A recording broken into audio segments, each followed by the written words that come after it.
aquí presente. Bueno, para iniciar esta actividad que se está transmitiendo a la vez en vivo por las redes, se está transmitiendo en YouTube, en Facebook, así que bueno, esta actividad también va a quedar subida para que luego se pueda traspasar y comunicar a otros compañeros sobre esta temática tan importante y en este momento de la situación nacional y de las luchas populares. Así que vamos a dar la palabra a la compañera Roby Silva. Fuerte el aplauso.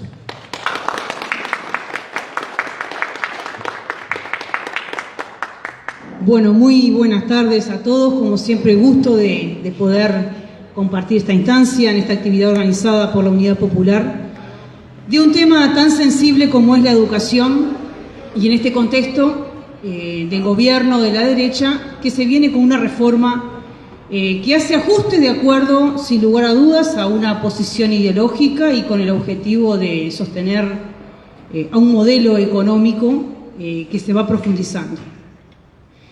Y esta transformación curricular educativa, así como la escuchamos en los medios de prensa, de parte de los voceros de las autoridades de la educación, se propone como desafío solucionar problemas que la educación presenta.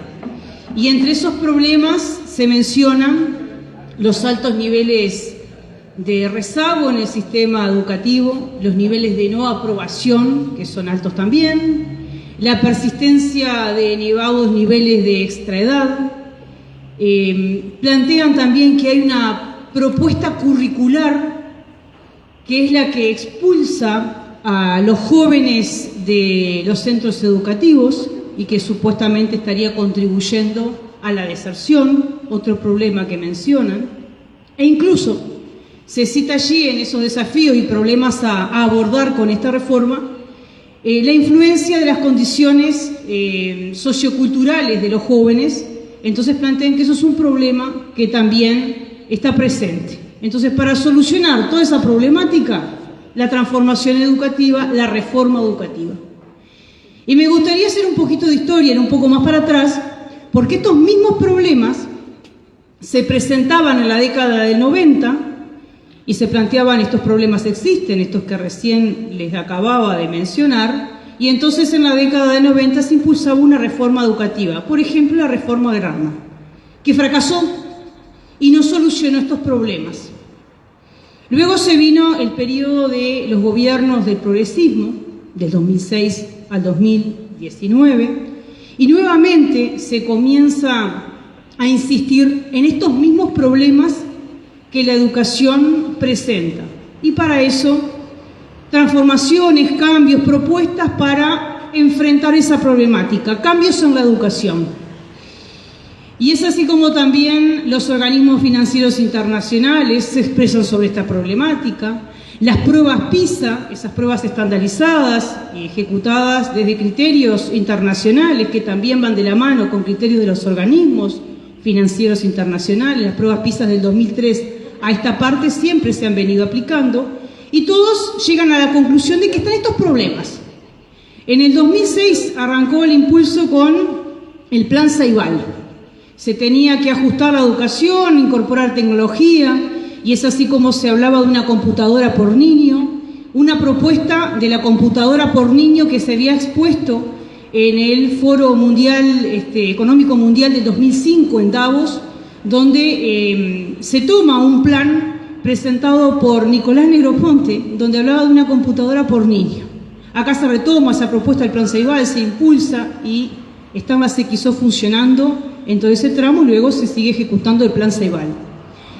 E incluso de parte de distintos actores de la educación, cuyos nombres hoy podemos escuchar comprometidos en esta reforma educativa, en su elaboración, plantean en el 2011 lo que es el Profime, un documento con algunas propuestas que debían llevarse a la educación, que debían tenerse en cuenta, y ahí se menciona insistir en un currículum contextualizado, fortalecer el liderazgo de los directores, planteaban también la importancia de docentes referentes, que le llaman coach, conceptos que se comienzan a tirar.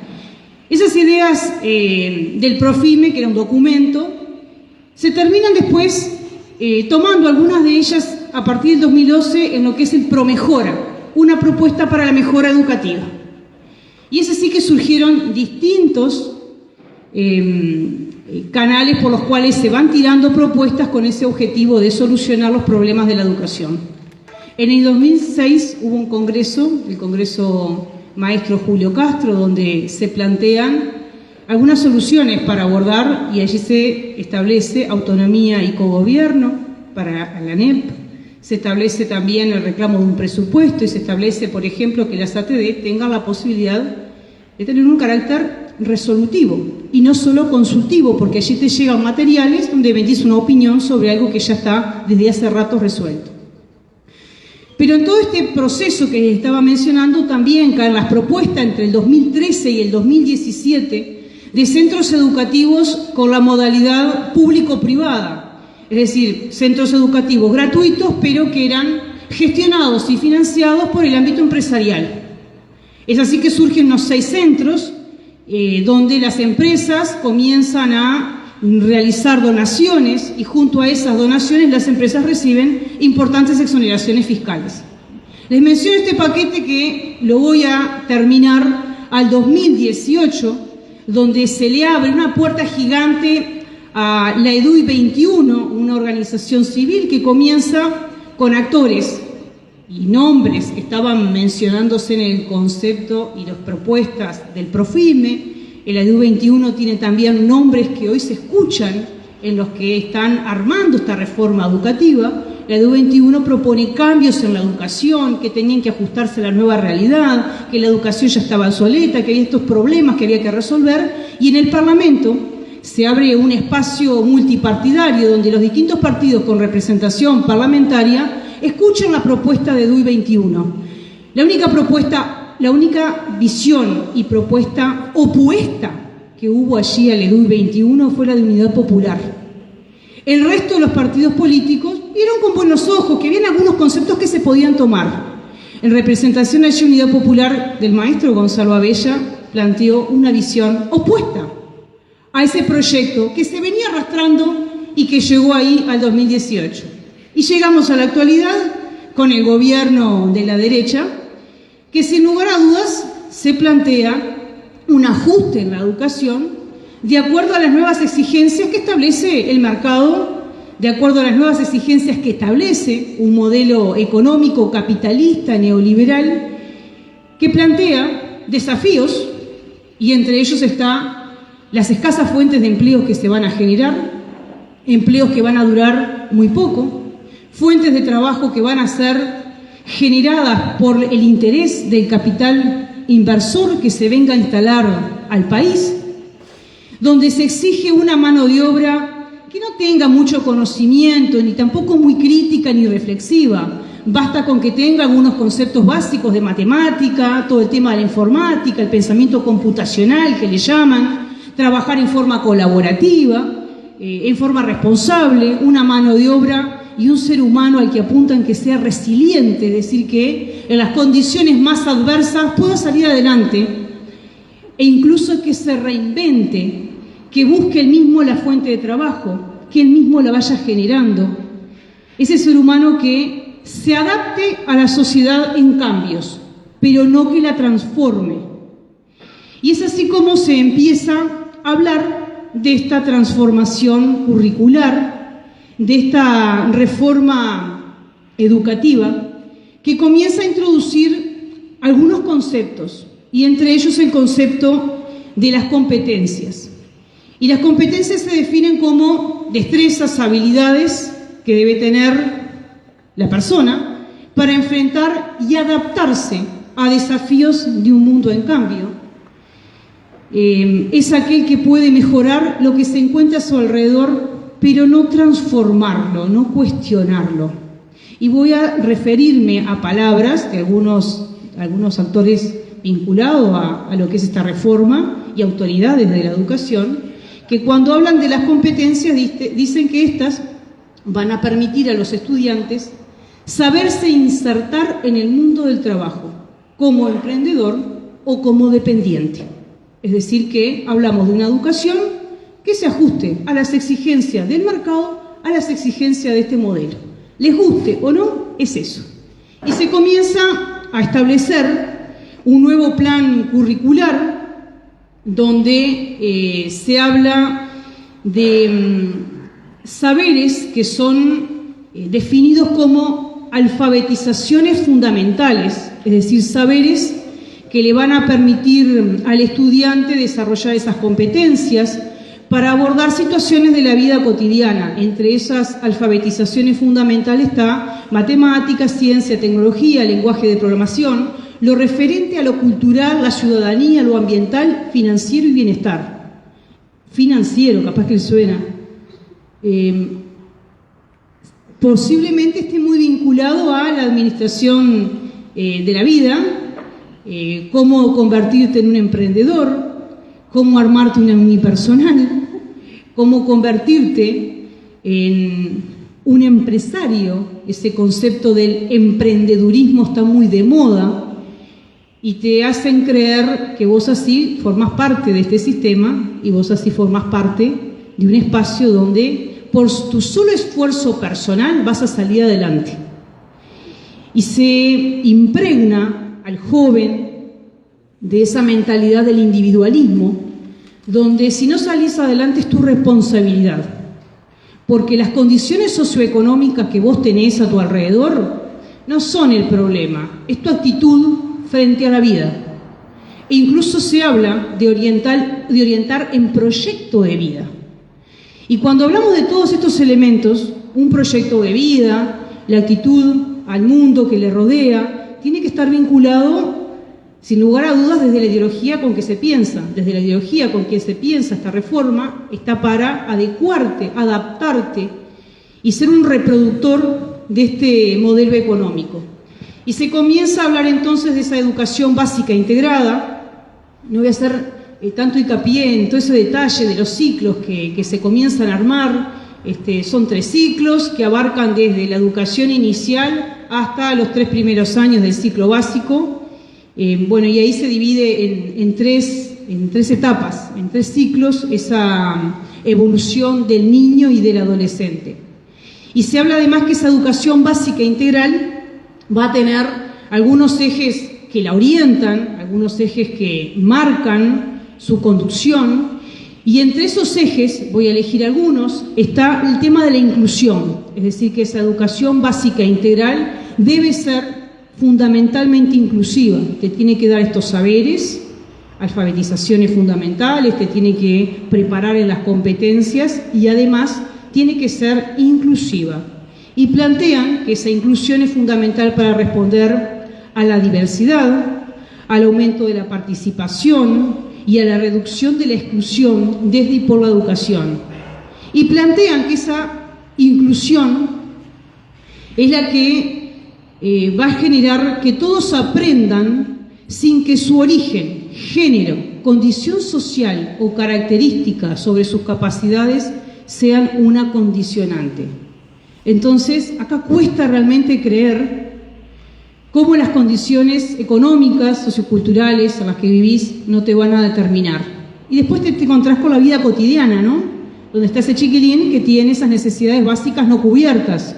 La vivienda, la asistencia médica, la alimentación, el tema de la violencia que está instalado sin lugar a dudas, la imposibilidad para acceder a un diagnóstico, a un tratamiento, la imposibilidad de acceder a una atención básica porque quedás en lista de espera desde un oftalmólogo, un psicólogo y ahí podríamos seguir.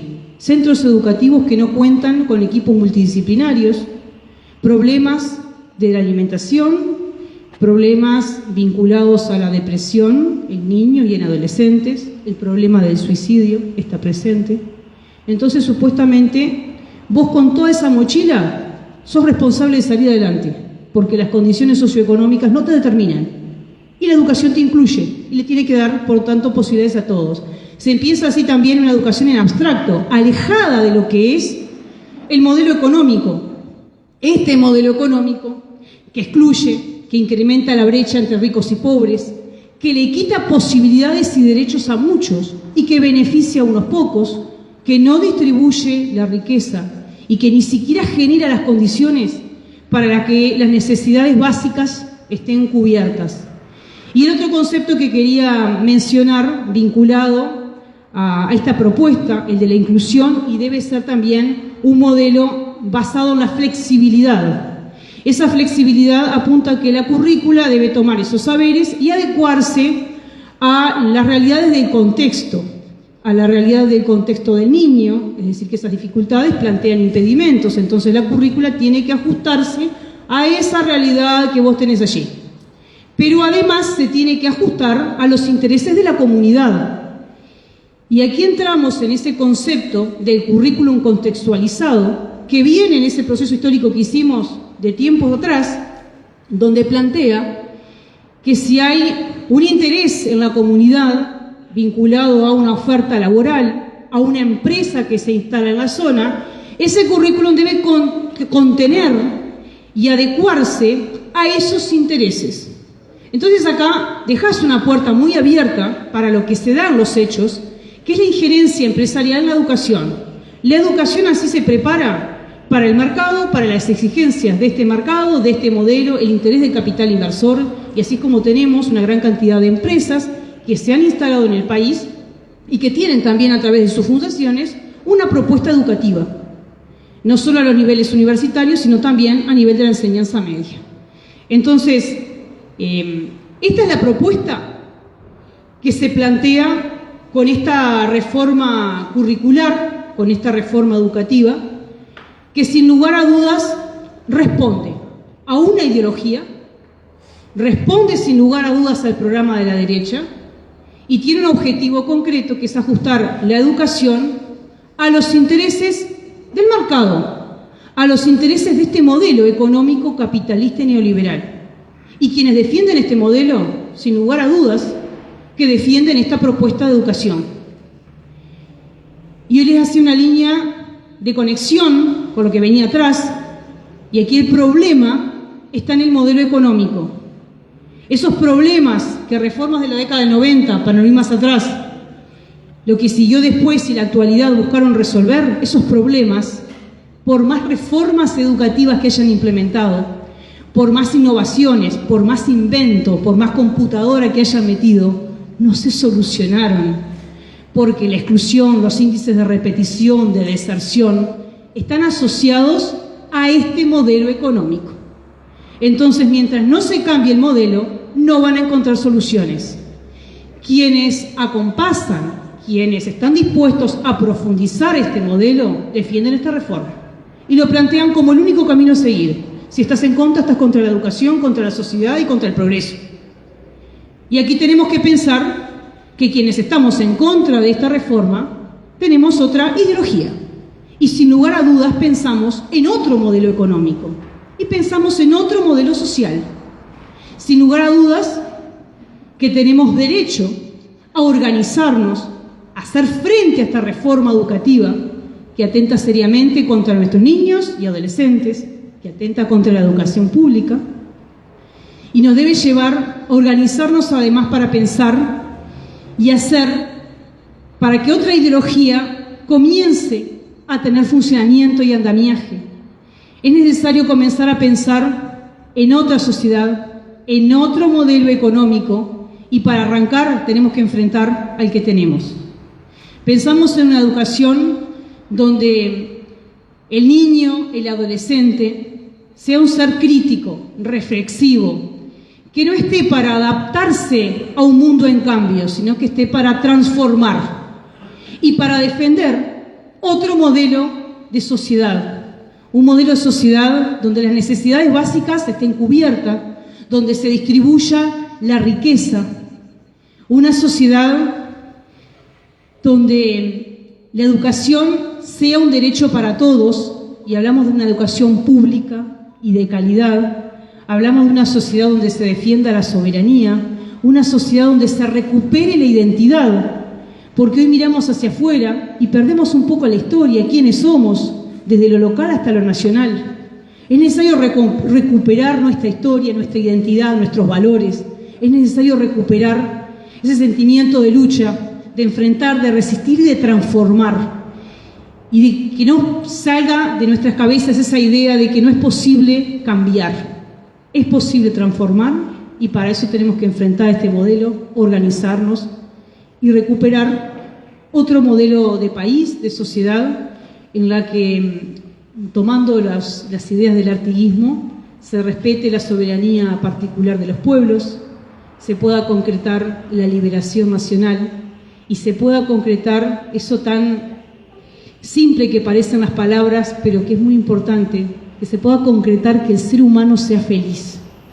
Y para que sea feliz, en primer lugar, tenemos que pensar en cubrir esas necesidades básicas y darle oportunidades a todos, darle oportunidades a esos niños, a esos adolescentes, dar oportunidades y construir otro futuro. Yo lo voy dejando por acá porque ya me pasé un poquito y le toca a compañero.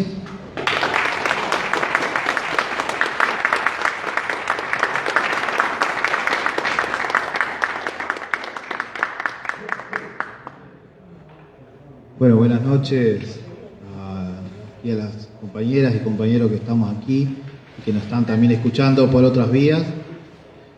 Bueno, la verdad primero agradecer a Unidad Popular, a nuestros compañeros, amigos, camaradas que nos invitaron a participar de esta mesa.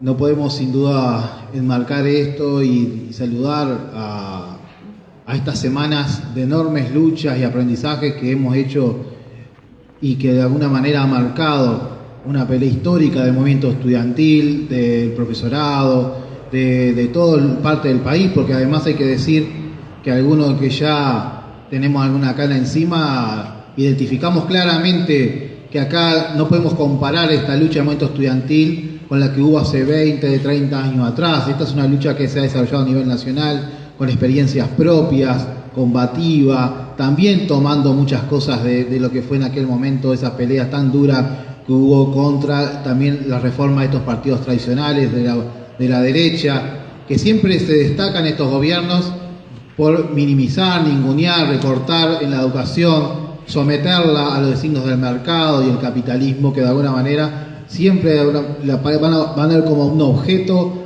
a apreciar esto de desmantelar lo más rico de la educación pública, y sobre todo le tienen mucho temor, aquí que veo muchas caras de compañeras y compañeros jóvenes, le tienen miedo al movimiento estudiantil organizado, porque es terrible verlos cuando ocupan los centros de estudio para ellos, ver cómo pierden el control de los edificios, y en esos lugares los estudiantes discuten, hablan sobre todos los temas que quieren, hacen en esos lugares centros de lucha, donde vienen a hablar compañeras y compañeros del movimiento obrero, vienen a hablar de las condiciones en las que estamos viviendo, en esos liceos donde muchas veces los compañeros se mueren de frío, donde tienen que compartir a veces un refuerzo para el compañero que tiene hambre. Esos son los lugares que se ocupan, y por eso es que uno felicita las ocupaciones y que ojalá se sigan extendiendo, y hay que darles todo el apoyo posible. También puedo decir que bueno, cuando fuimos invitados aquí, esta maraña de papeles que uno tiene enfrente es para tratar de alguna forma, tratar de explicar, entender delante algunas cosas que, por un lado, no asustar, que acá no vamos a dar ninguna cuestión de academicismo, decir acá vamos a hablar sobre a ver qué punto dijo Robert Silva de aquello que de alguna manera, no, acá vamos a tratar de hablar de cosas concretas de esta pelea y tener herramientas con las cuales defender. Y acá la verdad que agradezco lo que recién decía la compañera de la educación que queremos, como una organización política revolucionaria, que no queremos a gurises que lo único que hagan es repetir un papel o hacer cálculos en una calculadora o atender un simple teléfono, que es lo que busca justamente la educación por competencia. Despojar justamente del conocimiento que les permita identificar para qué están esos saberes, y como decía Paulo Freire, un pensador latinoamericano fundamental para entender, acá el problema no es aprender tanto la ecuación que hay que aprender, las matemáticas, sino qué se hace con esas matemáticas luego para calcular sobre el salario, las condiciones de producción, lo que realmente descubrir estas contradicciones inherentes cada sociedad, y para eso de alguna manera tenemos que tener en la mano el conocimiento y los saberes. Un millón de cosas podríamos empezar a decir, pero primero tenemos que decir que toda política educativa está enmarcada obviamente en una política económica, en una idea de qué país, en un país dependiente, en un país sometido al imperialismo, a los distintos forcejeos que incluso hoy en el mundo lo vemos, que no podemos dejar de lado a esa lucha interimperialista, y que de alguna manera un país destinado al pastoreo, a la producción sojera, a ser en todo caso un lugar de explotación forestal para la producción celulósica, no el papel, la pasta de celulosa, también un polo financiero y otras cosas más. Para eso no le demos pelota como lo ven ellos a las humanidades, a las artes, a la literatura, pero ojo con el gol con esto. Yo me acuerdo en una TD, o en una asamblea técnico-docente, hace un par de meses, para debatir con unos compañeros y compañeras de ahí, en un momento yo dije, teníamos todo este papelerío de lo que nos ponen para leer la autoridad de la ANEP, y nos ocurrió mirar, por ejemplo, a ver, ¿qué es lo que estudia, por ejemplo, acá que estamos entre compañeros y compañeros, lo puedo decir más claramente, yo voy a ver la página web del Colegio Estela Maris, de una sola bastante pudiente de Montevideo. Algunos lo conocen como el British también. Y me sorprendí cuando, por ejemplo, había ahí en su web un concurso de literatura sobre Becker. Me encontré que había un concurso también del Club de Ciencias que iban a hacer una excursión, no sé a qué parte del país, también una página que estaba en bilingüe, o sea, hay parte de esa página web que está en inglés, donde también había concursos literarios vinculados a las lenguas. Pero no había ninguna referencia a esto que dice acá Romy, la palabra competencia no estaba en esa web. Qué raro. Había cosas que uno diría, pero ¿cómo? ¿Competencias vinculadas a qué? ¿Dónde están? Incluso había una revista académica donde yo vi a compañeros docentes míos que habían sido de Facultad de Humanidades escribir en una revista sobre debates educativos que financiaba este colegio de bastante renombre, ¿no? Y esto no lo vi hace 10 años, lo vi hace 2 o 3 meses, ¿no? Pero bueno, pero no es lo mismo, qué raro, ¿no? Ahí parece que los ojos del área técnica del INED, que tiene un mirador educativo, el INED es el Instituto Nacional de Evaluación Educativa, creado por la Ley de Educación del 2008, que ejerce una especie de monopolio de lo que se indaga y se evalúa en nuestro país. Digo monopolio porque no hay otros, y esta es otra cosa complicada. El INED no tiene técnicos propios, los contrata y contrata empresas para hacer sus diagnósticos también, o sea que el que hace la evaluación también es evaluado en un momento, porque están de los dos lados del mostrador, pero igualmente es un área del Estado, pero con derecho privado. Y acá, obviamente, Romy recién hacía mención a una serie de documentos, pero es tan explícito esto que de Edu21, habría que agregarle que también hay otros grupos asociados, incluso que asesoran y tienen relación directa con el INED, como la Universidad Ort, el Grupo Ceres, la Universidad de la Empresa, que ellos formulan también de forma bastante altruista, ¿no? Son tan buenos, fórmulas salvadoras para intentar que la crisis de obra de mano y escasez de recursos, estoy leyendo, puedan competir en el mundo. Esto reafirmo lo que dijo acá recién la compañera. Hubo un maestro brillante, Miguel Soler, que ya escribió hace mucho tiempo atrás, de alguna manera cómo descubría que cómo el Banco Mundial se había metido de educador. Creo que es un libro del año 1992. Pero él venía a hacer investigaciones ya de hace 50 años atrás. Ahora directamente esta realidad quedó prácticamente, ¿cómo les puedo decir?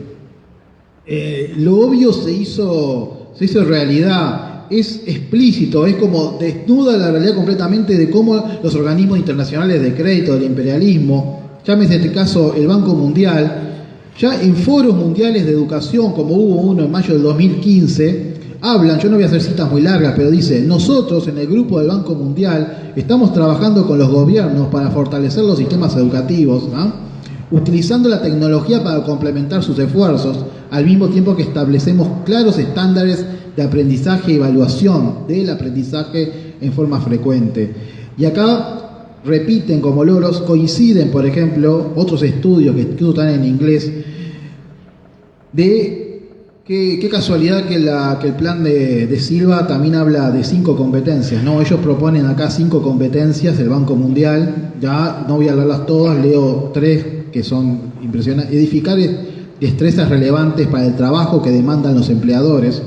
4. Fomentar el emprendedurismo y la innovación y facilitar la movilidad laboral y valoración de puestos de trabajo. O sea, cosas que incluso la OCDE, la organización que está vinculada a la Organización Mundial de Comercio, en el año 2006 dedicó uno de sus libros, está escrito en inglés, pero lo increíble que es sobre Uruguay, Reviews of the Scholar Research, que tiene que ver revisión sobre resultados escolares de Uruguay en el año 2016.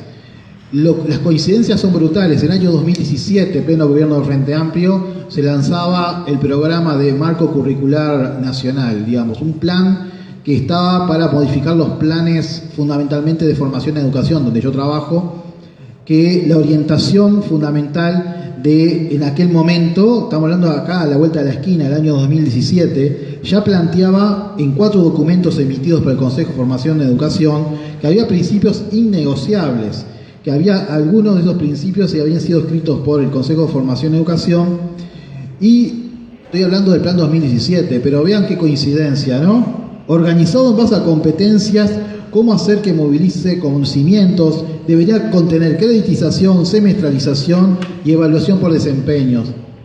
No estamos citando a Silva, estoy citando el plan del año 2017 de formación en educación, que esto fue parado también en aquel momento por peleas que hubo tanto de estudiantes y docentes. Y eso de alguna manera también hay que decirlo así. Venían a decir que había que cambiar los planes viejos. En educación secundaria el plan más viejo del año 2008, por las dudas. Pero también puedo hablar de otras cosas. Cuando acá se decía que los planes, se habla de referencias a la educación pública como un ejemplo en nuestro país. ¿Y cómo hacían, no? Los planes históricamente de magisterio, por ejemplo, tienen que ver, uno de los que fue con mayor trascendencia, en el año 1955. El otro plan lo cambió la dictadura, en el año 77. Después hubo un plan en el año 86. Hubo otro plan de magisterio en el 92. En el 2000, una reformulación en el 2001. Luego el plan 2005 y el último fue el plan 2008. ¿No? Entonces estamos diciendo de que qué espantoso, en la época en que acá se hablaba de que los niveles de educación eran de los más altos de América, ese plan provenía del año 1955 y no fue tocado hasta la dictadura, ¿no? Esta cosa que se habla de que a veces los planes que son viejos, las cosas que hay que cambiar.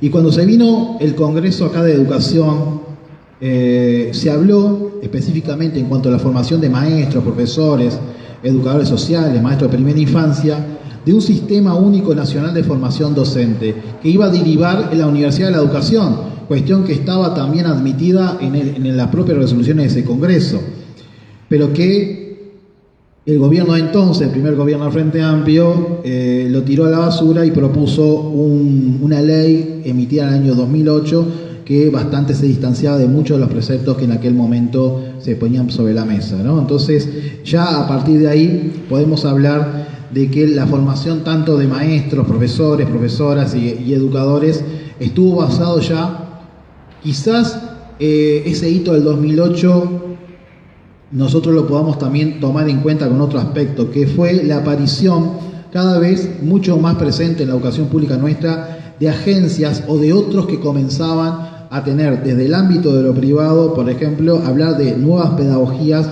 para el aprendizaje profundo, desde algo que existe hoy, que nos llegan cada tanto correos para que hagamos seminarios o cursos, de la red global de aprendizaje, donde ahí está integrado, por ejemplo, el plan Ceibal, cuestión que vino de Estados Unidos, pero muchos de esos cursos también financiados tanto por la OCDE y la Fundación Bill y Melinda Gates, ¿tá? Que son de alguna manera cabecera, puente de transmisión de muchas de las reglas del mercado, que no solamente venden la tecnología, sino que también le enseñan luego a maestros, profesores, para qué usar la tecnología. Hay que acordarse también del acuerdo que hubo en el gobierno pasado con Google para que fuera a través justamente de esta plataforma norteamericana la que pudiera ser como el resorte y de fuente de datos para que cada computadora, imagínense que hay una computadora por niño, prácticamente hay una computadora por cada casa del país, tuvieran uno de los experimentos más grandes que va a haber en el mundo, que en un país pueden sistematizar todas las búsquedas, todos los gustos musicales,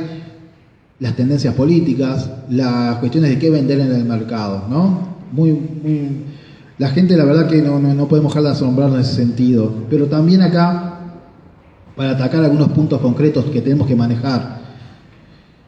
Si bien estos avances se fueron dando igual con lucha, hay que aclarar que en este momento uno puede aventurar algo y esto felicita lo primero que dijimos, la lucha a nivel estudiantil y docente que estamos viviendo.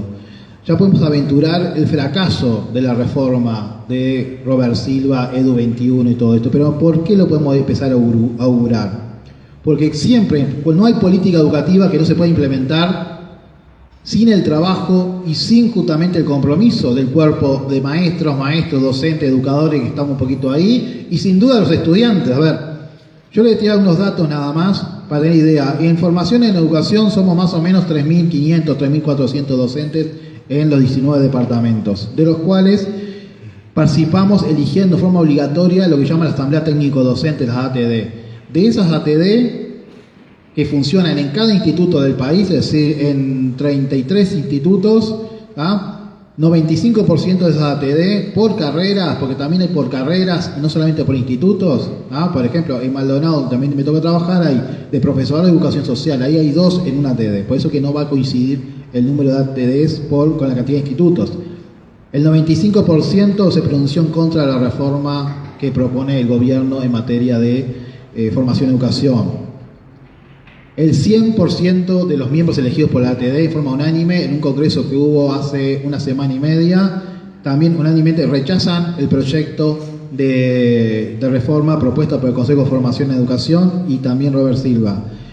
17 salas de profesorado a nivel nacional rechazaron el proyecto, es decir, prácticamente todas las salas. Creo que acá me puede faltar alguna de alguna lengua, ¿no? Obviamente está el profesorado de italiano, inglés, francés, está portugués, o sea, son algunas más, pero estoy hablando de las que tiene que ver con historia, ciencias biológicas y todo esto. Rechazan la propuesta de plan. Y saben que de los 3.400 docentes, ahora se pusieron en la última semana a tratar de elaborar lo que se llama la malla curricular, es decir, el plan de estudios. De los 3.400 docentes, les puedo decir que sobre las plataformas de planes lo tengo en el celular, no lo traje impreso, pero son hoy día haciendo los futuros planes de estudios. Por ejemplo, en de química hay 6 docentes, el de historia 8 docentes y el de biología 4 docentes. ¿Qué significa esto? Que no pudieron con las asambleas técnico-docentes, no pudieron hacer nada con el sindicato al cual pertenezco de Formación y Educación, que también rechazó abiertamente la educación. Están tratando de tener algunas personas que les puedan hacer este mandado y estamos entrando en octubre y todavía no están los planes de estudio con los cuales dicen que quieren empezar en marzo del 2023, con los cuales deberían tener a su vez dentro de muy poquitas semanas la elección de horas docentes para eso, y están pidiéndole a los amigos que tienen. No sé, hay una muchacha de biología que conozco porque trabaja en la Intendencia de Maldonado también, que debe ser, la verdad, que debe tener, la verdad, mucho tiempo para poder esto, te dar clases, trabajar en Intendencia, hoy ya está haciendo la malla curricular de uno de los profesorados. Buenísimo, o sea, lo que han logrado involucrar esta administración al cuerpo docente muestra la clave del fracaso de esta reforma, digamos. Y esto que tiene que ver también con el empuje de los estudiantes. Hoy saludo, por ejemplo, también que esta lucha que no para del movimiento estudiantil pudo, por ejemplo, frenar la sanción de 32 estudiantes en Maldonado del CER del Este. Pudo de alguna forma parar no solamente esto, que a Robert Silva tuvo que armar todo ese teatro en el Cerro, un barrio obrero, un barrio comprometido con las luchas, y tuvieron que hacer esa provocación que montaron aquel día para tratar de mostrarse como víctimas. Tengo otras 1000 cosas para compartir, pero voy a ir redondeando algunas cosas. Lo que dijo recién Romy con respecto a, acá tengo este famoso documento que tiene que ver con el plagio, que ni siquiera la vergüenza de cambiarlo, de modificarlo. Estamos volviendo a la Edad Media, ¿saben por qué? También porque es un documento que nadie lo firma. En la Edad Media las obras literarias todas eran anónimas. Bueno, ahora también documentos anónimos, porque como fue plagiado nadie quiere firmarlo. Dicen que el que se hace cargo es Silva y se hace cargo el presidente Pisiquilo de CFE. Bueno, el docente, o el maestro o el educador. Nos dice así este documento de la ANEP, página 29. Partir de un paradigma con foco en los aprendizajes, pone a los estudiantes en el centro y razón de ser de la formación, y por tanto obliga a pensar una formación de profesionales que posibilite recursos y competencias adecuadas para que estos sepan crear espacios motivadores y atrayentes para aprender más allá de los contextos.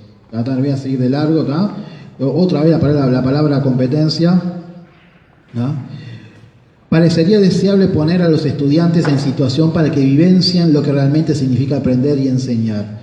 Esto de espacios motivadores y atrayentes para aprender, uno dirá, sí, qué copado que suena, pero en realidad estos son palabras vacías. No hay una sola letra que acá diga justamente cómo trabajar en los contextos donde recién acabamos de mencionar, vinculado a las condiciones de hambre, las condiciones de chiquilines que vienen caminando 30 cuadras para poder aprender. Si la idea es hacer un animador en vez de un docente, bueno, ahí eso no es, me parece, el camino.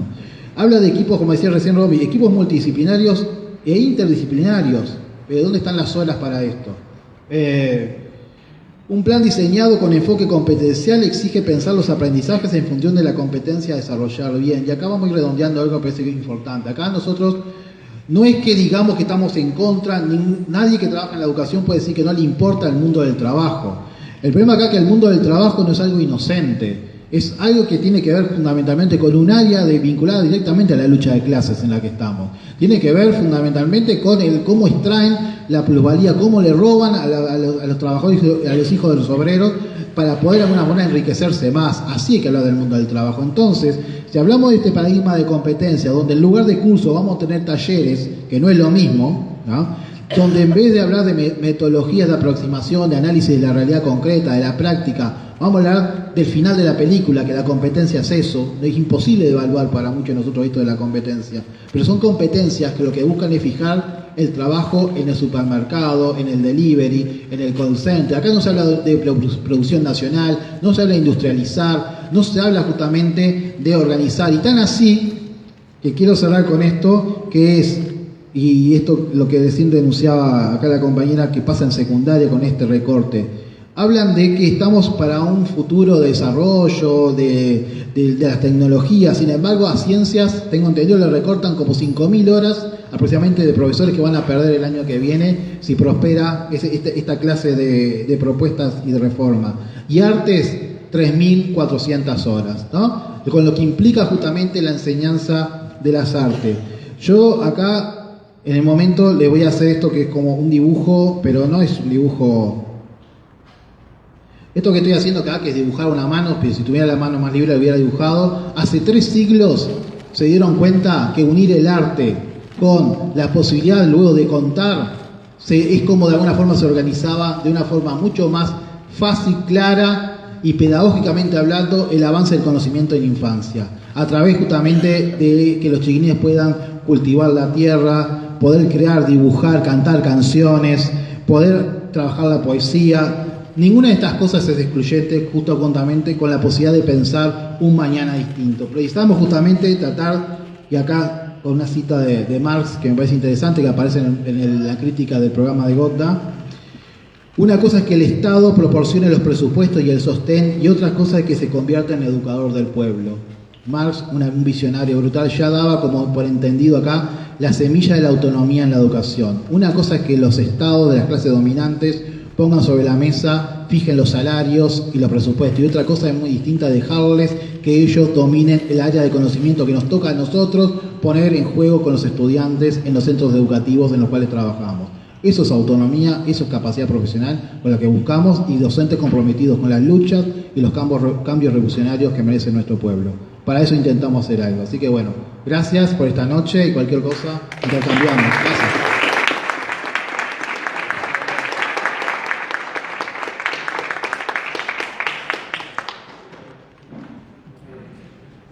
Yo sé que muchos de ustedes, todos ustedes, están conscientes de la importancia de este evento, este pequeño núcleo militante de la Unidad Popular. Se inscribe naturalmente en ese flujo extraordinario de docentes, estudiantes, pueblo organizado, que está marcando la lucha inclaudicable de nuestro pueblo, el recoger banderas de las nuevas generaciones, de lo que son luchas históricas del pueblo uruguayo.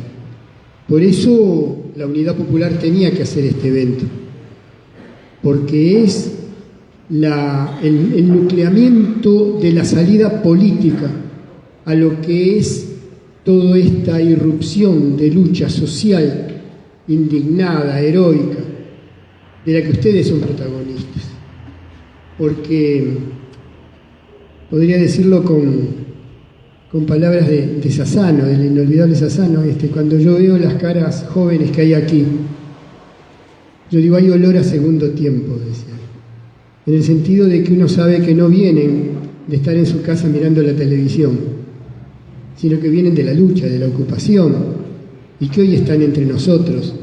Y es el premio que los veteranos recibimos, de estar inmersos en el privilegio de la Unidad Popular como pez en el agua, en la lucha popular que otra vez se ha desatado y de la cual Rumi y Milton han hablado con tanta pasión, que es lo que nos caracteriza. Ahora, yo quería hacer una reflexión, que la educación nuestra está en crisis, que hay que luchar, que la lucha es expresión de la inmensa dignidad de nuestro pueblo, eso está claro. Ahora, la pregunta es, ¿por qué tuvimos una educación tan buena en los años 50 y en los años 40? ¿Por qué si éramos un país capitalista tuvimos una educación que fue referente en América? Y una de las razones, y por eso lo sentimos tanto los veteranos, la pérdida, una de las razones se llama capitalismo de Estado. Es decir, lo que nosotros llamamos la época vallista. En una época donde no hubo una conciencia antiimperialista por parte del Estado, no hubo una conciencia revolucionaria. El viejo Valle no era Pancho Villa, ni era Sandino, contemporáneos que eran revolucionarios antiimperialistas de verdad, o Farabundo Martí, no. Soldados tranquilos del imperio, pero que no querían que este país fuera un país solo de empresas extranjeras, sino que las empresas nacionales tuvieran producción y tuvieran injerencia en el mercado capitalista. Y para eso, para que las empresas nacionales pudieran ser competitivas, era necesario que el Estado asumiera algunos rubros de producción y de servicio a los efectos de facilitar el movimiento capitalista nacional y no caer en la plena entrega. Pero un capitalismo de Estado, o sea, un capitalismo, empresas del Estado al servicio del capital, no de la clase obrera, al servicio del capital, pero del capital nacional, requiere una educación para calificar al pueblo trabajador. De la misma manera que se traían inmigrantes, ojo, con las limitaciones burguesas del capitalismo de Estado, se traían laboriosos campesinos europeos para trabajar la tierra, pero no se invitaba a un boliviano ni a un paraguayo, aunque los bolivianos vaya si saben trabajar la tierra, pero había también que blanquear la imagen del Uruguay, el Uruguay blanco, el Uruguay que no fuera nada mestizo, pero aún así había una política de promoción de la cultura a ciertos niveles, porque querían una clase obrera calificada. Y el problema es que esa dinámica de apostar a la educación es una dinámica que la burguesía nacional sabe cómo empieza, pero no cómo termina. Y empezó a tener ribetes hasta amenazadores para la propia burguesía nacional en los años 40 y en los años 50. Porque existía la izquierda, porque la propia industrialización fortaleció la clase obrera. Y los sindicatos de los años 90, los dirigentes sindicales no iban perfumados a las asambleas, iban con sudor, con olor a asado de obra, olor del trabajo, y esa gente tenía en los sindicatos, los viejos anarcos y socialistas del comienzo del siglo, el primer cargo era secretario general del sindicato, el segundo era bibliotecario. No había sindicatos sin biblioteca y no había sindicatos sin escuela dominical para obreros, obreras y obreritos para que se formaran en la alfabetización, porque la lucha por el poder también era la lucha por apropiarse de la cultura, por saber conocer la ópera, por conocer el ballet, por conocer el teatro, por hacer cuadros de teatro. Entonces, claro, nosotros valoramos mucho a Varela, pero la obra cultural de los sindicatos fue incomparablemente más fuerte a comienzos de siglo. Entonces, un capitalismo de Estado que quiere apostar a la educación, hacer una especie de Suiza, de país modelo capitalista, y una izquierda que empieza a tomar las riendas del proceso educativo, va hacia la excelencia y va hacia el cuestionamiento del modelo. En ese sentido, hay cosas muy interesantes. Se crea en los años 40 la Federación Uruguaya de Magisterio, por las filiales del interior, un poco más conservadoras, son vallistas, Vicente Fort Puntigliano, gente que dirige la federación. Cuando surge la Central Obrera, por favor, la Federación Uruguaya, nosotros no somos obreros, no somos empleados, somos docentes de cómo vamos a integrarnos a la CNT. Y fue la izquierda ganando Montevideo, con el movimiento coordinador del Magisterio de Montevideo, ganando Canelones, ganando Paysandú, irrumpiendo de abajo arriba, que ganaron la FUM, para después incorporar con Víctor Bendice la FUM a la CNT. Sí, pero eran batallas de todos los días, y eran batallas brillantes, donde la izquierda era indetenible en el movimiento social. Desde luego, todo esto culmina en el año 58 con la lucha por la ley orgánica universitaria. Y ahí es interesante, porque ahí el vallismo ya estaba declinando en su capacidad. El capitalismo de Estado funciona cuando hay un contexto positivo, favorable, que permite invertir. Ahora, cuando la crisis viene y hay que elegir entre los trabajadores o el capital, se elige el capital y adiós mi plata, se acaba ese pseudo progresismo del vallismo. Luis Valle estaba indignado, el sobrino del viejo Valle, porque había apoyado a Estados Unidos en la guerra de Corea, prácticamente le había regalado la carne. Y ahora a Estados Unidos le hacía una desleal competencia con el trigo y arruinaba al Uruguay a través del dumping, de la ley 480 de excedentes agrícolas. Pero ¿y este Estados Unidos qué hace? ¿Eso genera rebeldía? No, una nueva sumisión. Es lo que hay, muchachos, vamos a ser neoliberales porque no nos queda otra. Y frente a eso, la izquierda, y en este caso el movimiento estudiantil, obreros y estudiantes unidos y adelante, con el apoyo del movimiento estudiantil, y sobre todo con la brillantez de nuestros académicos, trabajaron la ley orgánica y conquistaron un espacio, un baluarte, que vaya si fue importante cuando el golpe de Estado. A propósito se ha dicho, el dictador Bordaberry, cuando dio el golpe de Estado, mucha gente se olvida de eso, adelantó las vacaciones escolares de julio, a los efectos de prohibir a los docentes de primaria y secundaria que participaran en la huelga general. Estúpido. Nos sacó de la huelga y nos metió full time a militar en la calle. Pero bueno, las dictaduras también se equivocan. Pero de todos modos, esto yo creo que vale para hablar de por qué nosotros teníamos una tradición extraordinaria de educación y por qué sentimos tanto la pérdida. Los pueblos se rebelan, a veces no por lo que no consiguen, porque nunca lo vieron factible a veces. Se rebelan sobre todo por lo que perdieron. Y eso es lo que siente nuestro pueblo trabajador, que lo están estafando.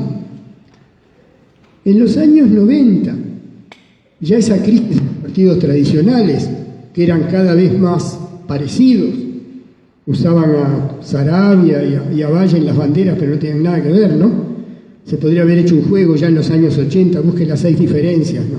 Todos perdían. Comienza la crisis de la socialdemocracia de derecha, de la cúpula del frente, que se desdibuja también.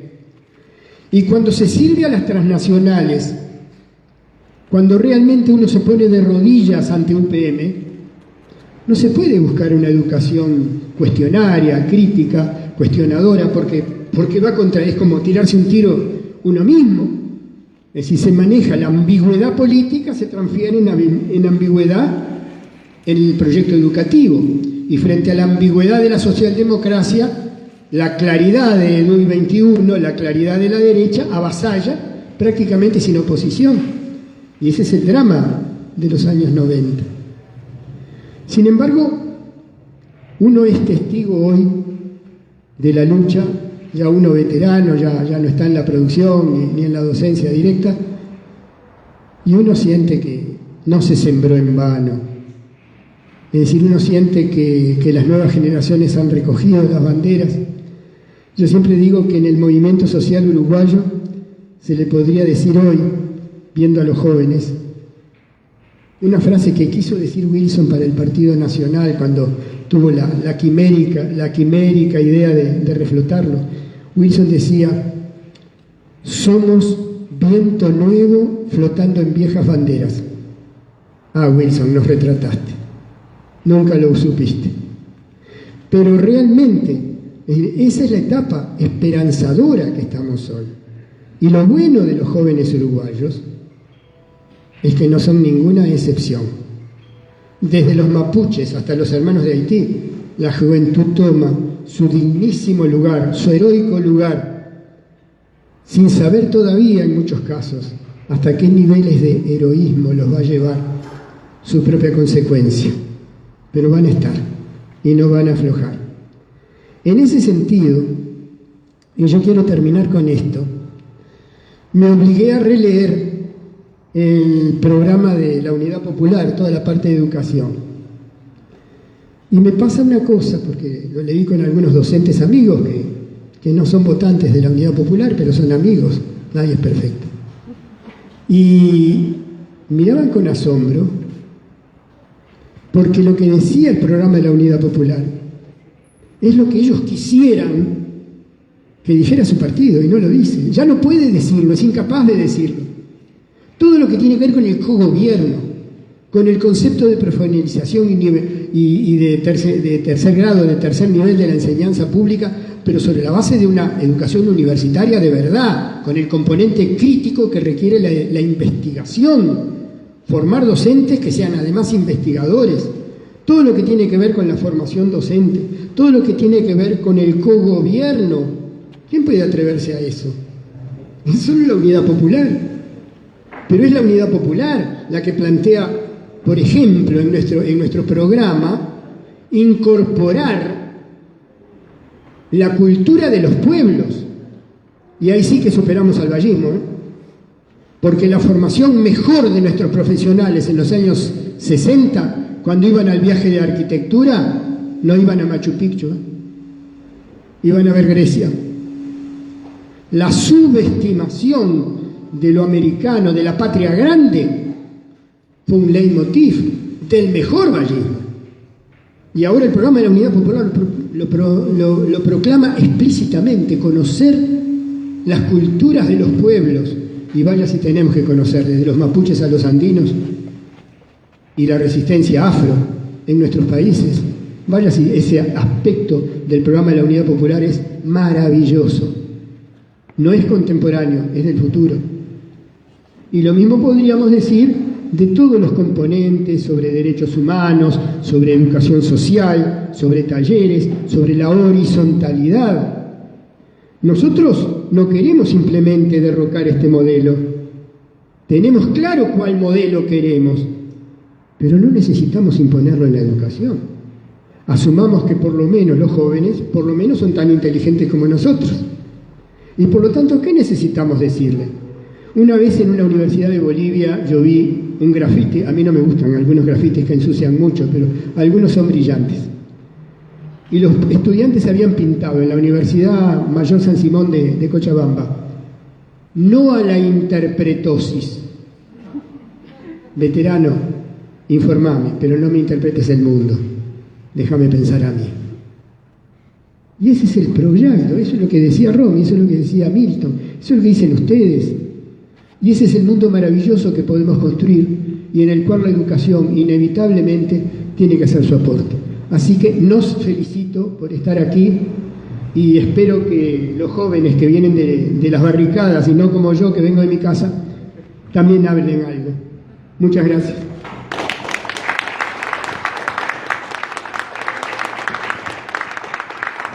Fuerte el aplauso a los compañeros y compañeras que pusieron esta actividad sobre la educación pública y la reforma educativa. Muchas gracias. Bueno, abrimos el espacio para aportes, para preguntas a los compañeros, ahí, para expresar a la mesa, así que bueno, invitamos a los compañeros a animarse y bueno, a ver quién arranca rompiendo un poco el hielo, una consulta más en profundidad, porque este es un tema vasto y grande para profundizar.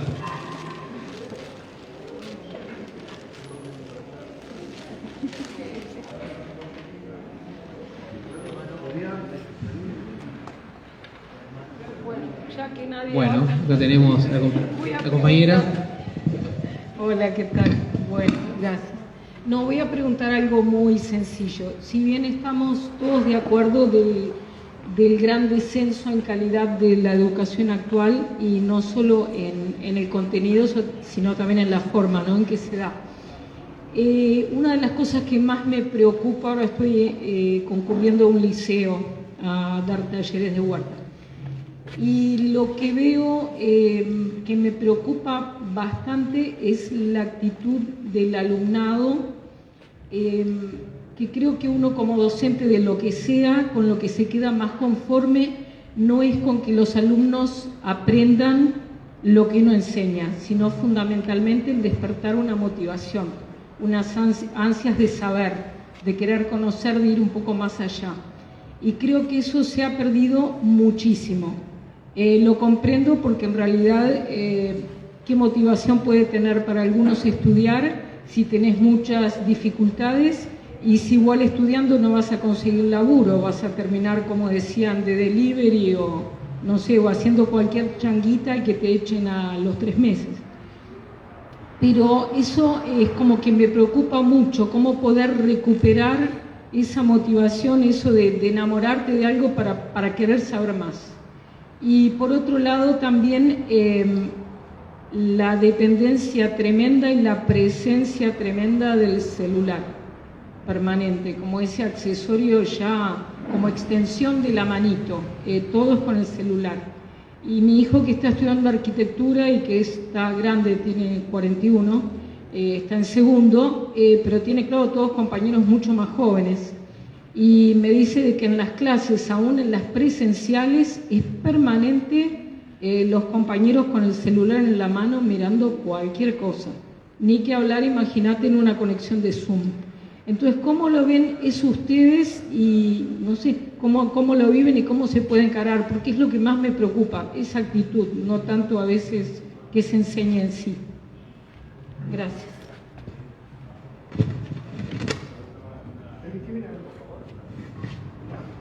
Yo sumaría lo que dice Cecilia, los falsos espejismos, ¿no? Hay gente que se llena la boca con que, bueno, hay que aprender de la educación de Finlandia, que es maravilloso. Es una porquería. Lo que pasa es que es muy fácil. Si tú tenés plata para poner grupos de 12, podés vigilar de que no anden con el celular, mucho más fraternamente, y además, al de esos 12, si uno anda medio retrasado, le metes un tutor a tiempo completo, ese maestro y ese tutor ganan lo suficiente como para salir después de licencia y recorrer el mundo con lo que ganaron legítimamente de sus saberes. Eso, en unas aulas de maravilla, de primer mundo, eso es lo que llena el ojo. Pero la educación es profundamente individualista, competitiva, lo que nos quieren meter acá. Pero cuando rompen la solidaridad, y el celular apunta a eso, cuando te rompen la solidaridad, ¿qué es lo que pasa? Se rompe el colectivo.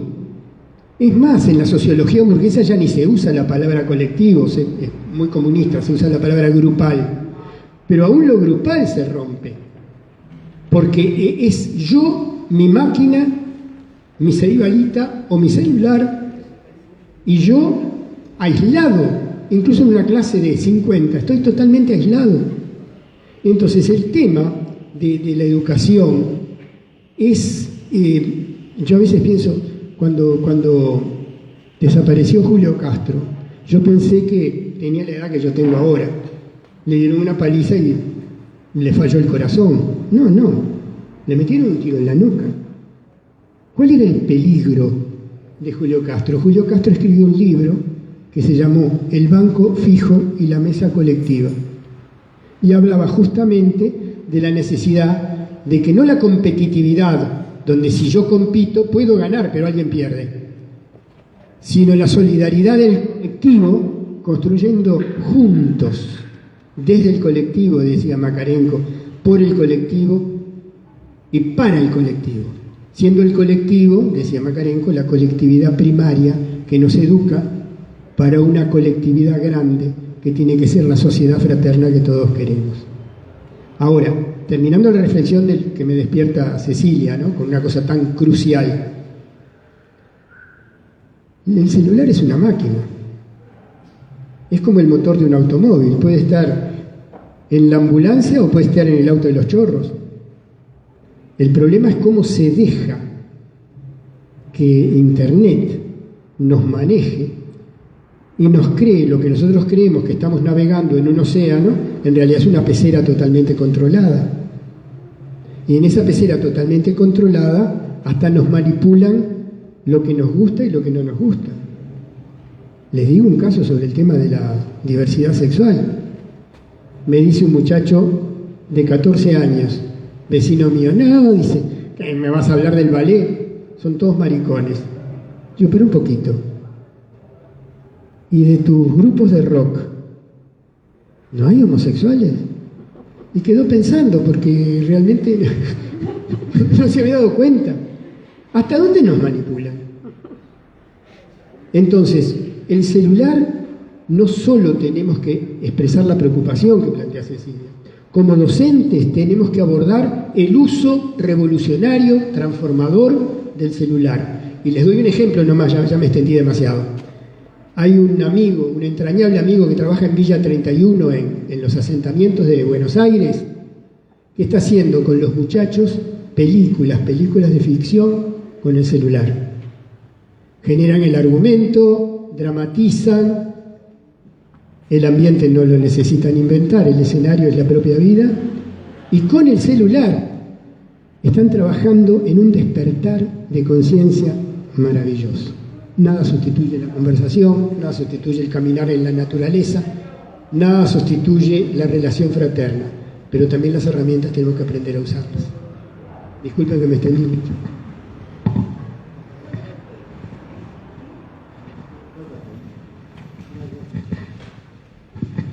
A ver, otro compañero que se anime ahí, compañero Luis.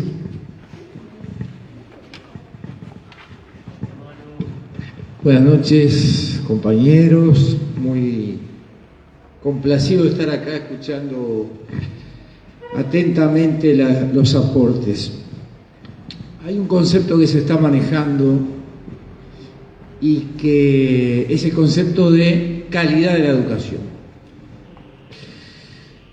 En el artículo 1 de la Ley de Educación del año 2008 se dice que el objetivo es una educación de calidad.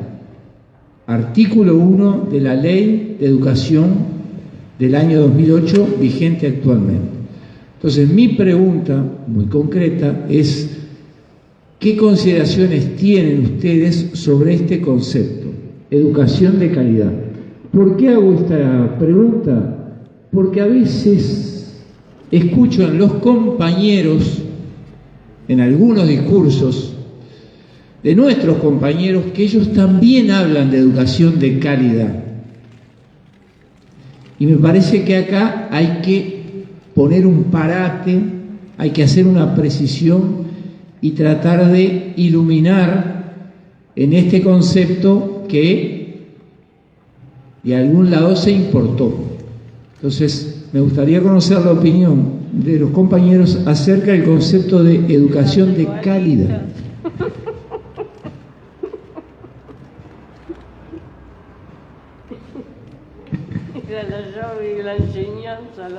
Una cosa que estás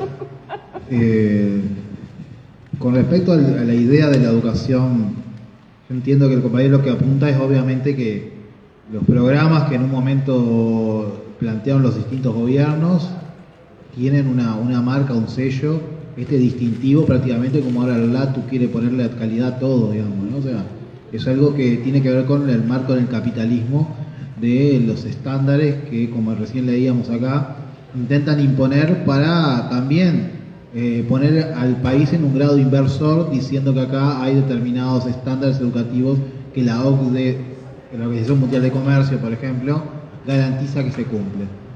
Hay una cosa que igual yo me quedé pensando un poco en lo que tú decías, cuando quizás hay compañeros docentes que hablan de la calidad de la educación, porque en una ponencia así, en 20 minutos, 15, hay cosas que obviamente va dejando de lado, porque en realidad que cualquier familia, cualquier compañero que tenga hijos y hijas y que de repente diga: yo tengo miedo que vaya a un liceo, por ejemplo, y que se aburra y que no logre afianzar, no logra conocer, no logra empaparse de los temas y vaya quedando por el camino.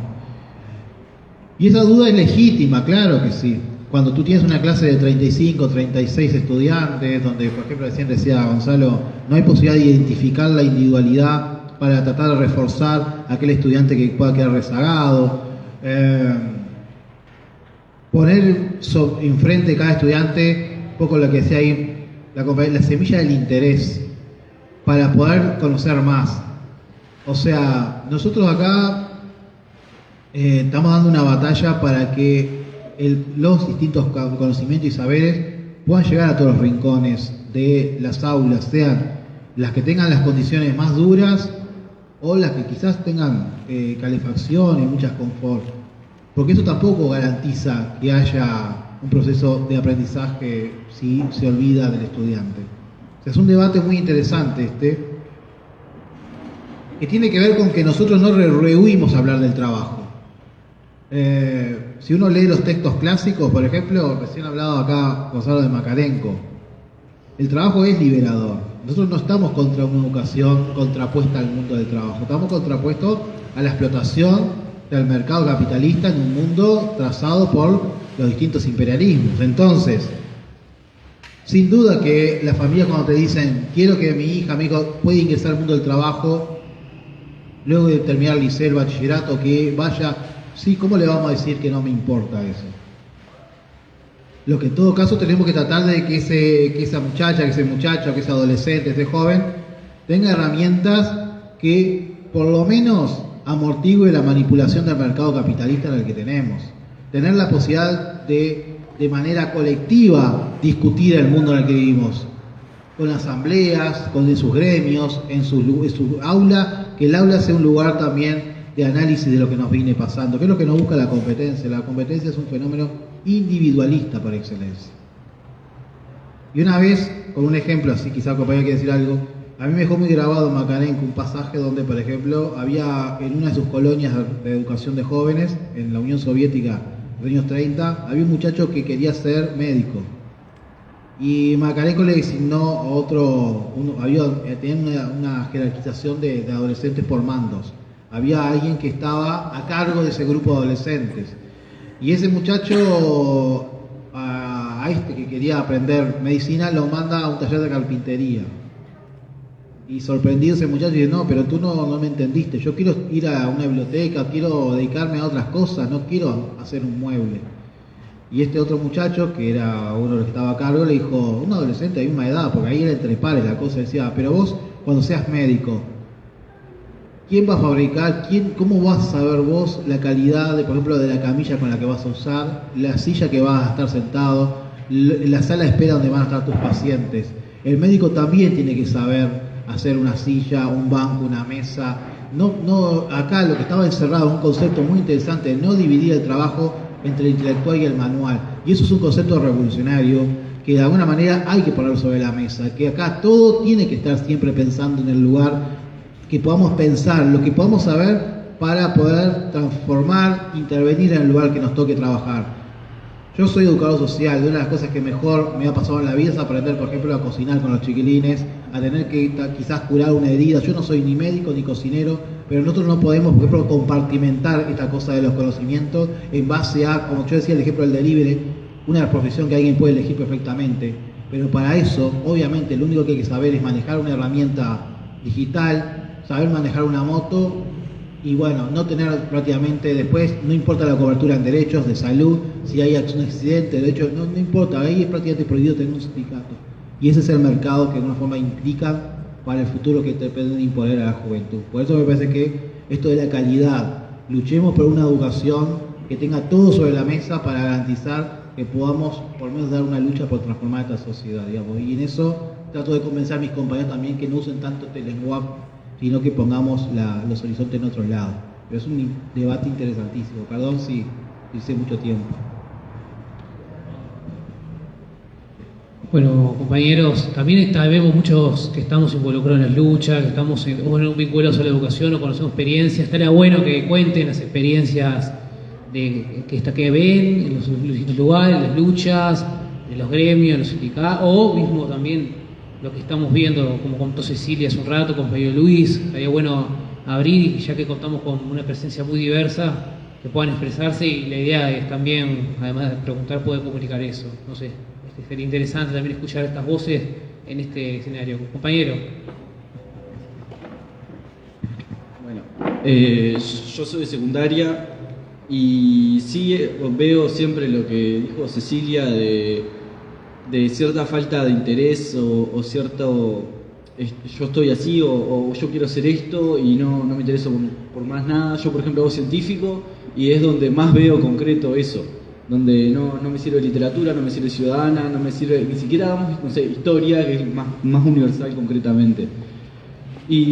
Pero también me sorprendió en todo esto que se estuvo haciendo las últimas semanas, cómo se fueron acercando y personas que yo decía, esto no les va a interesar, que se fueron a las asambleas, como cuando conseguimos explicar, capaz del gremio, los problemas más concretos y más bajados a tierra, hubo una reacción en la gente.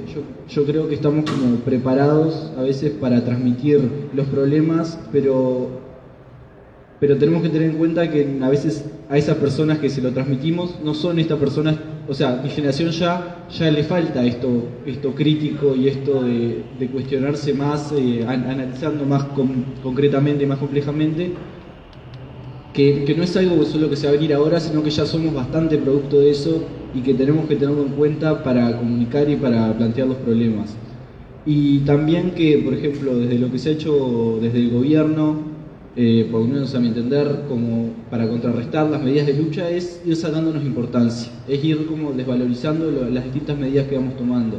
Ya, o sea, el proceso de ocupación es cuando pedimos el acta, que firma el acta, antes venía la inspección y se aseguraba del proceso, firmaba, Y nosotros ahí poco menos teníamos una instancia de hablar con la inspección, de asegurarse de que de mostrarle cómo estaba el centro, de que vieran las cosas que le queríamos mostrar. Después en el liceo ocupamos 3 veces. La primera ocupación vino inspección, yo los escuché pasar por un patio del liceo y sí eran, yo nunca había pasado por acá, no sabía que esto estaba. Después, en la segunda ya cambió, solo fue con dirección, ni siquiera vino inspección, ni siquiera bajó ese cargo medio, digamos, ni siquiera fue a acercarse a nosotros. Y bueno, ya la tercera ni siquiera nos dejan ocupar con acta. Ya es prácticamente un paro activo en coordinación con el núcleo de docentes de mi liceo y hasta ahí nomás. Y nada, y que estamos rebuscándonos y pensando, planeando diferentes estrategias que se vayan adaptando a esto que nos vienen haciendo. Nada, eso.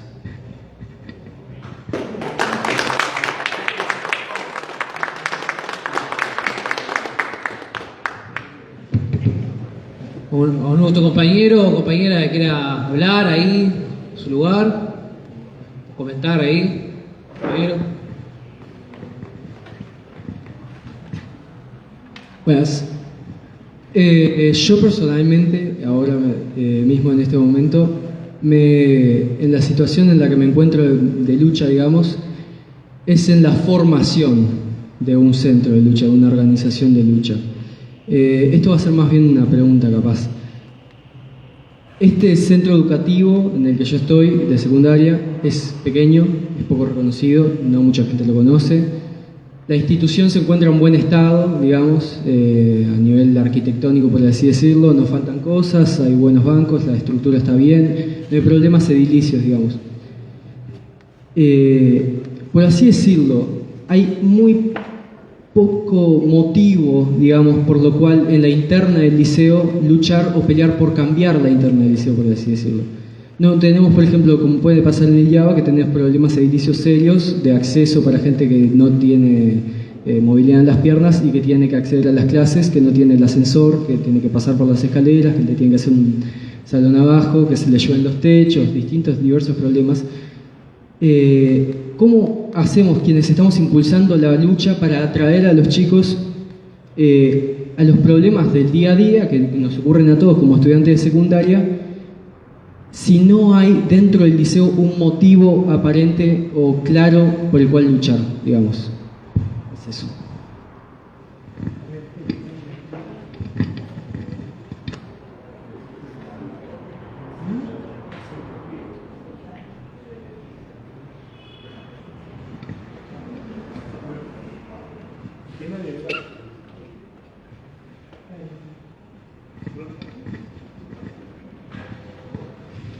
No sé si te voy a poder dar la respuesta que esperás.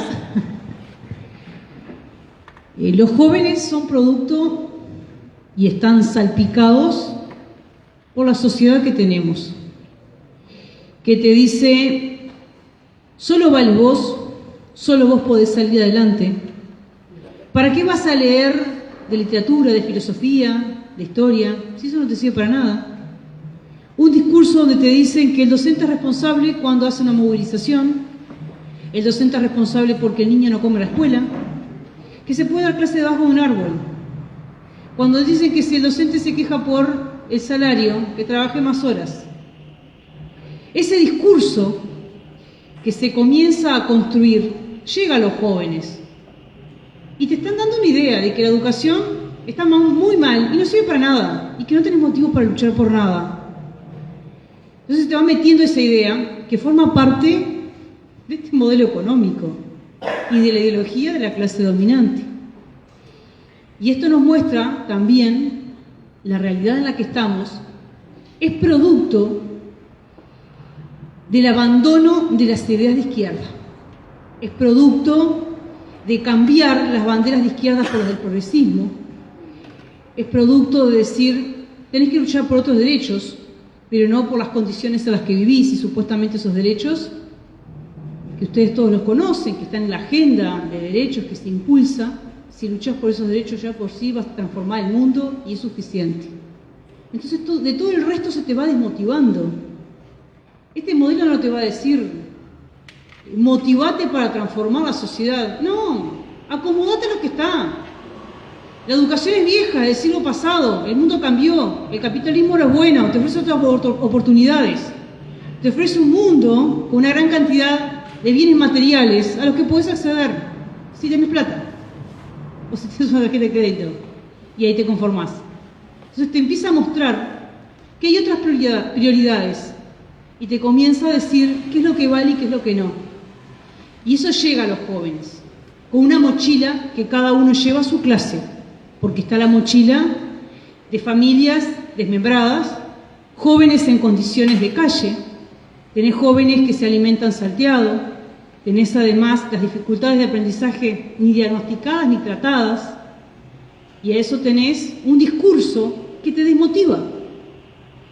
Entonces todo esto pesa, entonces a nosotros nos debe llevar como partido político de izquierda, comprometido con la transformación real de una sociedad, nos debe llevar a fortalecer nuestro trabajo militante, el trabajo orgánico, nos debe llevar a generar en nosotros la esperanza y la plena convicción de que hay otra alternativa, de que esta visión no es lo único,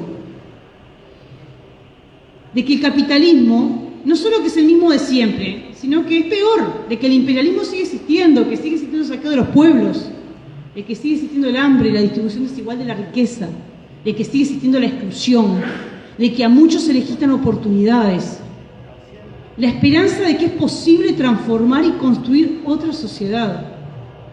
Y nosotros debemos estar convencidos de que eso es posible, porque de lo contrario, termino acompasando este sistema. Entonces, hay que bombardearlo en cada instancia donde se pueda. Los jóvenes de pie están en los centros educativos enfrentando, organizándose, cuestionando, y está bien que lo hagan. Y por más que les digan no se pueden ocupar los centros, los gurises van y lo ocupan, porque está vinculado al derecho de huelga.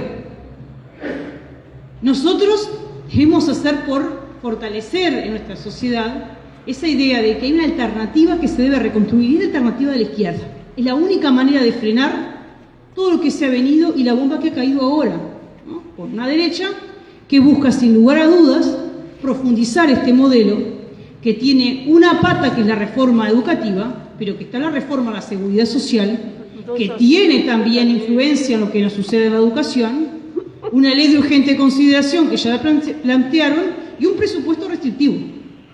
Entonces es necesario enfrentarnos a todos esos elementos.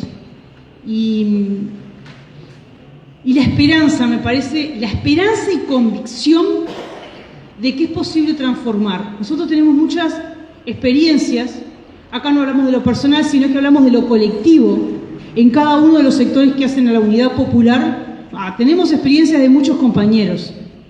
Resistieron la cárcel, resistieron la dictadura, resistieron el exilio. ¿Y nosotros no vamos a resistir esto? Sí, lo vamos a resistir, lo vamos a enfrentar y vamos a hacer por construir la alternativa, desde la izquierda. Y ahí vamos a ver si no motivamos a tantos jóvenes de aquí en más. No sé si la respuesta que esperabas, pero es lo que tenía para comentarte con la idea de a poder acercarme a lo que vos planteabas recién.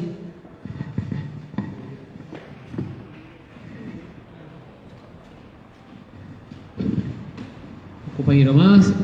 Bueno, Federico.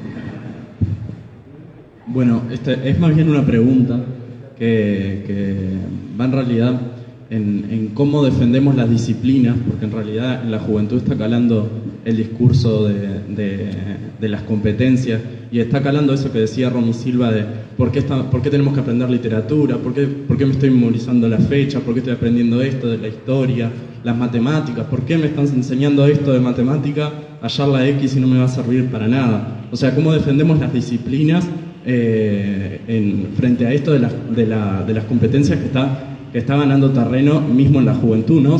La propia juventud y la propia juventud del pueblo está dejándole a los pudientes, a quienes pueden pagar una educación de calidad, bueno, como decía Milton en el British,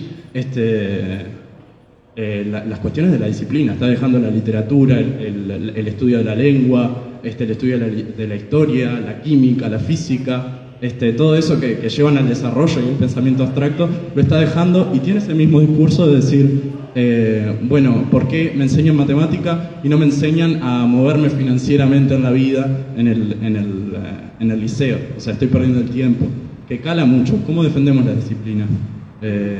Esa era una pregunta, simplemente. Aún reflexionando además sobre lo que decía Romy, ¿no? Aún en un liceo donde no hay problemas materiales, si no es un liceo de la oligarquía, igual hay en la muchachada tremendos problemas de miedo al futuro. Entonces, eso tiene que ver con lo que tú decís. Es decir, donde hay que trabajar colectivamente, es bueno, fenómeno, acá estamos cómodos, tenemos asiento para todos, pero ¿para qué futuro nos están preparando? ¿Por qué tantos de nosotros queremos irnos al diablo, dejar este país? Porque vale la pena preguntar cuántos están queriendo. Vale la pena preguntar mucho más discretamente si no tienen algún amigo de su misma edad que no quiso suicidarse. Es decir, la desmotivación y la motivación. Ahora, para trabajar sobre disciplinas, yo creo que hay una sola forma, y es enamorar a los jóvenes sobre la disciplina. Y ahí es una altísima responsabilidad docente.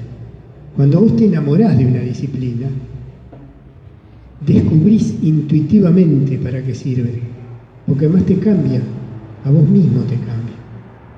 Y el problema es que no hay interdisciplinariedad posible. Si no hay disciplinas, es una fantochada. Antes de ser candidato de la unidad, después no me invitaron más como escritor, y yo me invitaron muchas veces del Crandon y de otros colegios del segundo ciclo a hablar sobre mitos y leyendas del Uruguay. Y me encontré con una juventud que leía, y pobre del que no leía, quedaba como discriminado. No había muchacho de 17, 18 años del Crandon que no se haya leído en inglés todo Harry Potter. Todo, estoy hablando de unos años atrás. Después vinieron los vampiros. Pero es literatura en serio, ¿eh? Y hay que leerlo. Y leían. Y yo me acuerdo que una vez, de paisano, dije, me acuerdo, eso fue en el Estela Maris, no sé, en un colegio de mi segundo ciclo, dije Titanic, me dijeron, porque nadie se le ocurrió decir al barco Titanic, ¿no? Titanic. Entonces, todo ese nivel cultural que tienen los futuros oligarcas, que se les da para que gobiernen, nosotros tenemos que apoderarnos, y hay un solo secreto para apoderarnos, enamorarnos. Y eso es el gran desafío docente. Solo vos entendés la necesidad de la asignatura políticamente, pero si todavía no lo entendés, tenés que enamorarte de la asignatura. Y ese es, si cuando el docente logra ese nexo, el propio muchacho, la propia muchacha descubre para qué sirve, porque le hace bien, ya de entrada le hace bien. Digo lo mismo que Romy, capaz que no es toda la respuesta que tú querías, pero creo que algo de la clave va por ahí.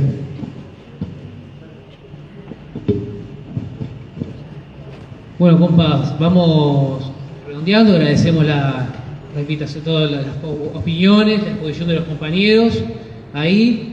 Y bueno, un último recordatorio, queremos pasar un pequeño aviso, que el próximo día viernes 7 de octubre se va a realizar el acto en homenaje al Che Guevara, a 55 años de su caída, acto organizado por los jóvenes de la Unidad Popular, en la Plaza Cagancha a la hora 19, así que bueno, están todos invitados desde este espacio y bueno, agradecer y pues para cerrar con un fuerte aplauso a los exponentes, muchas gracias por la presencia aquí. Muchas gracias.